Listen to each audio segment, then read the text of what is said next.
Onivia, League of Legends highlights. Oh, there's that Kalista that we were talking about earlier on. Like, when I look at Vitality's comp, it to me just feels so OP. You know what I mean? It just looks, it's so straightforward. The way you beat this team is you get them in the early game, right? G2 do have a habit of making these mistakes. They sometimes overstep, but right now it looks like they're trying to get this lead. Notice the positioning of Caps, hook lands. Oh, it's going to come down, Realm Warp coming in from Caps, and now it's a 4v3 in favor of G2. First blood goes to Jankos. Caps doesn't reap any of the rewards, but it doesn't matter. He's going to help his team push that one in. Twisted Fate. Imagine the Twisted than Jarvan does because of how much damage she can do. And sure, there's a great front line on the side of Vitality, but Mickey's only getting tankier. So it's not like that they don't have any team fighting tools, as we see a play now happening in the top side. Melita took his time, waited to see if they could catch out. Wonder Cleanse was used early here, but Wonder has nowhere to go. And finally, Vitality pull the trigger, and Melita will get their first kill of the game. So here we go. This is very much what we wanted to see from Vitality. A little bit more proactivity in the early game. They are able to get a successful roam off, but G2 immediately on the response. We can see a push in bot. We can see, ooh, good TP in mid lane. I would have thought that the Herald would actually go down in the bot side of the map there from Jankos, but he decided to hold on to it for the time being. But this is definitely an important kill for Vitality up towards the top side. Yep, it's going to go down, Betty. First of the game, 12 minutes in. Caps will be giving some of the gold a little bit. And G2 aren't really giving anything. No, but the point is that, remember earlier, Reckless sacrificed so that Wonder could have plates top, and now Wonder is sacrificing pressure top so they can gain pressure. As long as Kalista and Jhin are staying even, like, G2 is chilling. Yeah, 100%. Kalista not away. The Dominus was used there by Shigenda as well. Vift is down here in the middle lane, and that tower is already down to half HP, so this should be taken pretty quickly. Comp is looking for a flank position. Shigenda there as well. Melita uses the stopwatch. In goes Schemes. The Cataclysm coming out. Jankos with the stopwatch of his own. Wonder on his way down from the top lane. Jankos still alive. Somehow a sliver of HP keeps him just about surviving. And now Wonder's looking for the flank position. Flashed away. Labrov almost down. Reckless with a final Q gets the kill. And you can see Comp trying to escape. Caught up with the deadly flourish. They're realm warping in. They want the kill. Comp's on the other side of the wall. Okay, all right. Yeah, G2, they're definitely back in form as they extend their gold lead. Don't really need to when you have a 6,500 gold lead over your opponents. Baron is up for them if they want it. Anyone interested in learning how to move around the map better? This is definitely a great example. Obviously helps when you have a Weaver's Wall and a Realm Warp to get you into lanes a little bit quicker. This will be the 6th tower of the game for G2. And there's a dragon up in 40 seconds as well if they want to, but I mean, you just look at the standings. Right now it's tied for last, Vitality versus second place G2, right? And so like the results are kind of as expected. And I think that bloodiness that we were looking for is about to hit the rift.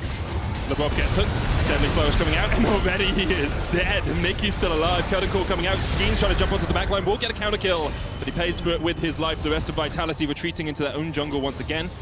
G2 spot out Shigenda. Wonder's looking for a flank position here. Comp and Melita trying to get back towards their base, but you can just go for the dragon if you want instead. The deadly flourish lands once again. Comp getting chased down. The Harrier passive doing absolute work here. Comp knocked back with a seismic shove. Shoved straight back to the fountain as Caps will secure the Infernal Dragon for G2. Definitely a little greedy there. It was to give them a new look, you know? Give them a different idea of how they can play the game, and so far we haven't really been seeing that. Like, a lot of the games have not gone very cleanly for Vitality outside of that one game they had versus SK. Now we see another fight. So both going to get fates called in. Caps has to flash across the wall away from the damage, as you can see Shigenda getting taken low once again. He's dead. G2 just ripping through Vitality here. Not really too much the bottom place team can do as Labrov flashes the wall once again. Jankos flashes forward with the chase and the threaded volley. Well, okay. Okay, Jankos. Jankos hit your skills. Jankos, he gets them in the end. Bombs the stopwatch. He's dead though. Should go down. Gold card comes out. The shutdown goes over to Comp. Wonder. Uh-oh, have we found another Nidalee? Oh, man. AP mages with line skill shots. You just can't hit them. Just can't do it. Oh, Comp. Mickey flashes in and the chase is on. Reckless. Gale forces forward. That one felt a little bit personal as Reckless and Mickey. 10k goal deficit, and as much as I would like to tell you that there are ways in which they can come back into the game, it very much relies on G2 making huge mistakes, which, as you may have noticed, they're not doing right now. I mean, this is one of those sucky support moments for Labrov, because he did the support sympathizer.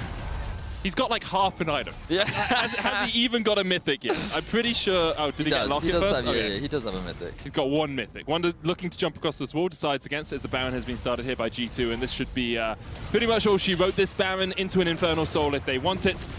You've got 2 items complete on Reckless, 2 on Caps. It's always going to be difficult to get those. So you want to be trying to make sure that you get those wins against the teams that are directly around you and like competing for those spots. That's why we kind of come in with this. Is greed from AD. Give me half the CS. Give me half the CS from now on. No, but that's just relatively speaking. Who would do more damage with 2 legendary items? Look, everyone complains that supports do too much damage. Give me some items, I'll do even more as the fight begins in the bottom lane. Caps coming in with the round warp. Shigenda trying to get onto the back line. As you can see, the damage has already gone down onto Jankos. He is dead. However, the front line is taken out immediately. G2 with the curtain call will rip through the back of Vitality. It's a double for Wonder, and he's on the chase behind enemy lines. He's looking to catch out Skeens and Lebrov. He will tank up a tower shot. There's Nexus towers there, mate. Yeah, it doesn't look like they care. Apparently not. They're just going to chase. He's dead.